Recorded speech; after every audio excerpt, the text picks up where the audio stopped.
அசோக் உப்ப போட்டு வரான். இந்த கல்யாணத்துக்கு நீ ஒத்துக்கல, நாளை காலையில சூரிய உதயத்துல உங்க 3 பேரையும் வெட்ட போறேன். ஏன் சூரிய உதயத்துக்கு முன்னால வெட்டினா கத்தி வெட்டாதா?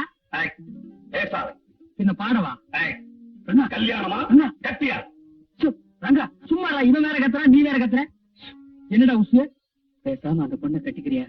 நாங்க 2 பேரும் தப்பிச்சுக்கிறோம். என்னது விளையாடுறியா? நீங்க 2 பேரும் தப்பிச்சு போறதுக்கு வாழ்நாள் பூராவும் அந்த காட்டு பொண்ணு கூட பலியாகணுமா? எப்பா அழுகிறேன்னு கேட்டதுக்கு எனக்கு இந்த நிலைமையா? சும்மா இருப்பா. முடியுமா? முடியாதா? முடியாது. முடியாதா? ஆமா. நீங்க எல்லாம் போய் ஓய்வெடுத்துங்க. ஆமாப்பா, ரொம்ப நேரம் எனக்கு அவுத்து சொல்லுப்பா. உண்மை இல்லப்பா. சரிப்பா. நாளை காலையில இவங்க 3 பேருடைய தலையையும் வெட்டிடுங்க. இவனுடைய ஈரலை மட்டும் எடுத்து எனக்கு அனுப்புங்க. ஏப்பா என்ன முனியாண்டி வேஷம் நடத்துறீங்க? சொன்னா கேப்பா. இந்தப்பா ஏப்பா தடிச்சால குப்பை தொட்டிலையா? சொன்ன ஏன் ஈரலை விட இவன் நல்லா இருக்கு. பையன் எழுச்சு சும்மா இருப்பா. அவன் ஈரல் தலைக்கிறேன்னு சொல்லிட்டு போறான். காட்டுக்குள்ள வந்து என்ன கசாப்பாக்கிடுவான் போட்டுருக்கு.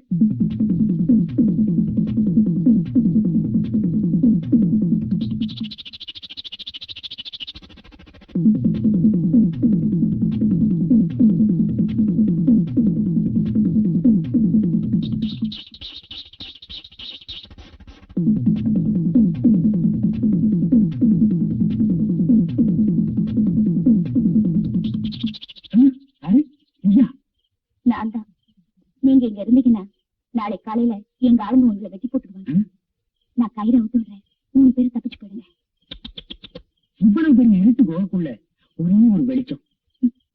என்னத்தானே சொல்றீங்க? இல்ல, டிவிடி சொன்ன அவுத்துடு. என்ன அவுத்துட்டு மாதிரி அவங்களையும் போய் அவுத்துடு. என்ன அப்படி பாக்குற? நீ எப்படி பார்த்தாலும் என் மனசு ஒண்ணு மாறாது. நீ அவுத்து விட்டதுக்கு ரொம்ப நன்றி. போ. இன்னும் சென்டிமெண்ட்ல அள்ளி வீசுற. போமா.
சரி இனிமே என்ன செய்யறது? ஒண்ணும் போலீஸ்ல சரண்டர் ஆகணும், இல்லன்னா போன்ல மேட்டரும் காலில் விழுந்து எங்களை விட்டுருப்பாங்கணும். அதுக்கு முன்னால அந்த ராஜாவோட கும்பலை எப்படியாவது கண்டுபிடிச்சாகணும். அப்பதான் நமக்கு கிடைக்கிற தண்டனையாவது குறையும். இந்த ஜேம்ஸ் பாண்ட் வேலையெல்லாம் நீயே செய்ய, வேணும்னா அந்த பொண்ணையும் கூட கூப்பிட்டுக்க. என்ன விட்டுருப்பா ரங்கா, பிளீஸ். எங்களுக்காக நீ எவ்வளவோ கஷ்டப்பட்டிருக்க. இந்த நேரத்தில் நீ என் கூட இருந்தன்னா நான் மலையை கூட புரட்டுவேன். மலையை புரட்டுறியா? இப்ப என் குடலை புரட்டுதா? இந்த மலை வடைகள் எனக்கு தெரியாது, மெக்கானிக்கல் வேலை எனக்கு தெரியும். எப்பா அடைகளான்னு கேட்டு தேவி, நீ ஹாஸ்டலுக்கு போ. நான் எப்படியாவது காரியத்தை சக்சஸ் பண்ணிட்டு உன்னை ஹாஸ்டல்ல வந்து சந்திக்கிறேன். Okay okay. மாதிரி அலையிறது எதுவும் இல்ல. நீ ஒண்ணு பண்ண போக உன் பின்னாலேயே நான் அலையிறேன் பாத்தியா? நான் என்ன வேணும், நான் தப்பு செஞ்சேன், அப்படி வந்து அமையுது, நான் என்ன செய்யறது? ரயில் சினையில ரயிலோட போயிடும்பாங்க, அது ஜெயில் வரைக்கும் கொண்டாந்து விட்டுருச்சு. ஏப்பா என்னை விட்டு நீ போக மாட்டியா? சரிப்பா. இங்க அசோக் ரங்காங்கிறது யாருங்க? அவங்களுக்கு ஒரு போன் வந்திருக்கு. அவனேதான் எங்க போனாலும் போன் பண்ணி மிரட்டுறான். அவன் மட்டும் என் கையில கிடைச்சான், அவனை கொலைய பண்ணிருக்கு. ஆமா, ஏற்கனவே ஒண்ணு பண்ணதுக்கு நான் இளைச்சல் பேய் இளைச்சல், இதுல இன்னொன்னு வேற பண்ண போறியா? ஏய், இப்ப எதுக்கு நீ ஆத்திரப்படுற? போன் வந்தா அமைதியா என்னன்னு கேப்பவா?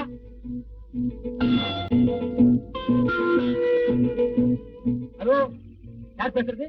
நான் தான் உங்க போன் நண்பன். ஓ நீயா?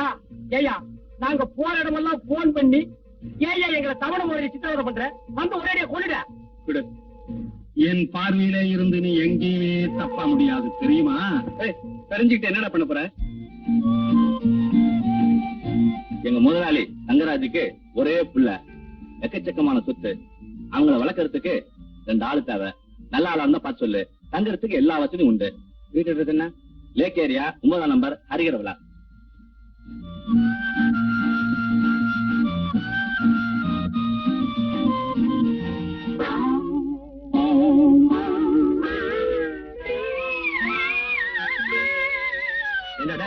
இவங்களுடைய பண்ணி வச்சிருக்கிறியே, இது நியாயமா?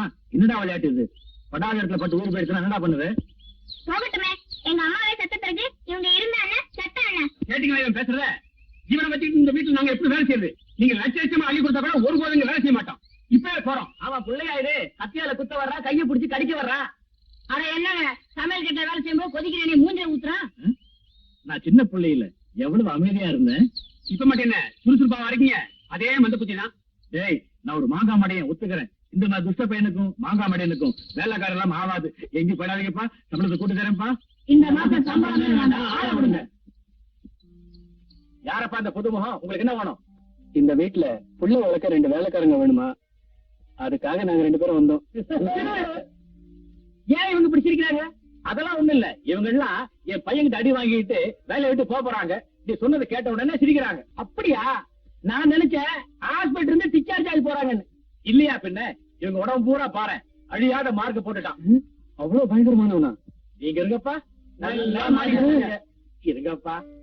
ஏய் அசோக், இப்படியே வெளியே ஓடி போயிடலாமா? ஓடி போயிடலாம். வெளியே போனா நம்ம நிலைமை.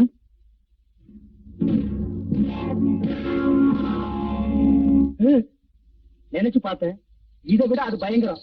இங்கேயே இருந்துருவோம். பையன் என்ன பண்ணாலும் பரவாயில்ல, சமாளிச்சுக்கலாம். இனிமே உங்க பையனை பத்தி கவலையே படாதீங்க. அவனை எங்க வழி கொண்டு வந்துடுறோம். உங்க வழியா? அது என்ன வழி? ஏதோ ஒரு வழி. பையனை பாத்துக்குங்க, ஆனா கடவுள் தான் உங்களை காப்பாத்தணும். வேலைக்கு சேர்ந்த உடனே முதல் வேலை பையனுக்கு பல்லர் ஆகணும். அடுத்தது நெகத்தையும் வெட்டணும். கரெக்ட்.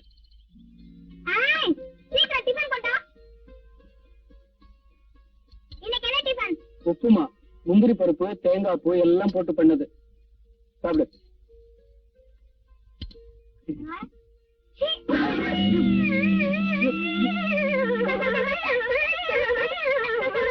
உப்புமா சாப்பிடுறது செய்யறது, மூஞ்சில் அடிக்கிறதுக்கு இல்ல. அடிக்கூடாதுப்பா. சரி, என்ன அடி பார்க்கலாம். அடடே, வெரி குட் தம்பி. உனக்கு கராத்தேல கூட தெரியுமா? ஆமாங்க, நான் ஆரஞ்சு பெல்ட் வாங்கினேன். ஏப்பா நீ? நான் பிளாக் பெல்ட். பிளாக் பெல்ட்டா? ஆமா, கோயம்புத்தூர்ல எங்க அப்பா கடையில வாங்குனது. நான் ஸ்கூலுக்கு போக மாட்டேன்னு அடம் பிடிச்சேன்.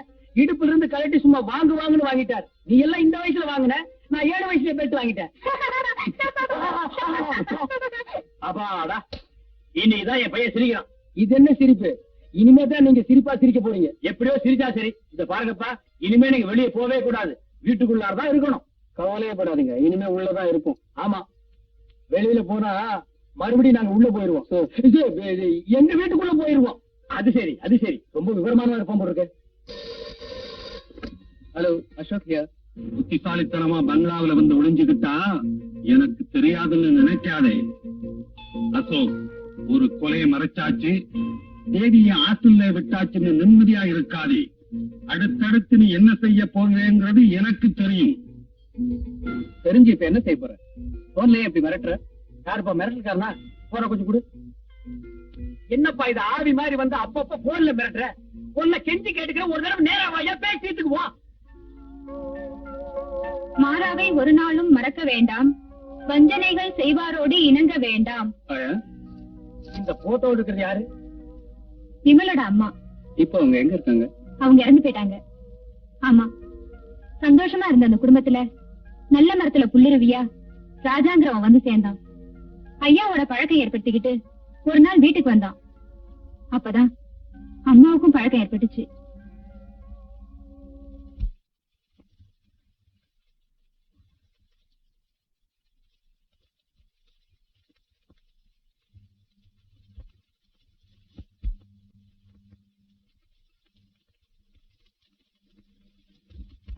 இப்படித்தான் அம்மாவை போட்டோ எடுத்து ஐயாவை பயமுறுத்திக்கிட்டே இருந்தான்.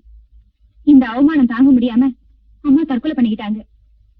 இப்ப விமலுக்கு எல்லாமே நான் தான். ரங்கா, அந்த வில்லன் ராஜா இப்ப நம்ம கதையோட கூடவே வந்துட்டு இருக்கான் பாரு. ராஜா வெறும் அம்புடா. இந்த அம்ப விட்ட வில்லு வேற எங்கேயோ இருக்கு. பாலகண்ணா, கேட்க விட்டுப்பா. முடியாது, முடியாதுன்னா முடியாது. விட்ட போறீங்களா நீ? முடியாது டாடி. தம்பி என்ன சொல்றான்? ஒண்ணு இல்லப்பா, இது 6வது பிறந்த நாள். 5 வயசு வரைக்கும் இவங்க அம்மா இருந்தாங்க. அம்மா இறந்த பிறகு பிறந்த நாளே கொண்டாட மாட்டேன் நடம் பிடிக்கிறான். இந்த வயசு சொல் பேச்ச கேட்காதவன் வளர்ந்துட்டான்னா. நீங்க ஒண்ணு சார், 6 வயசுலயே அகில உலகத்திலையும் பேர் எடுக்கக்கூடிய அறிகுறிகள் இவங்கிட்டு இருக்கு. பாலு, நல்ல பிள்ளைல கேட்க விட்டுப்பா.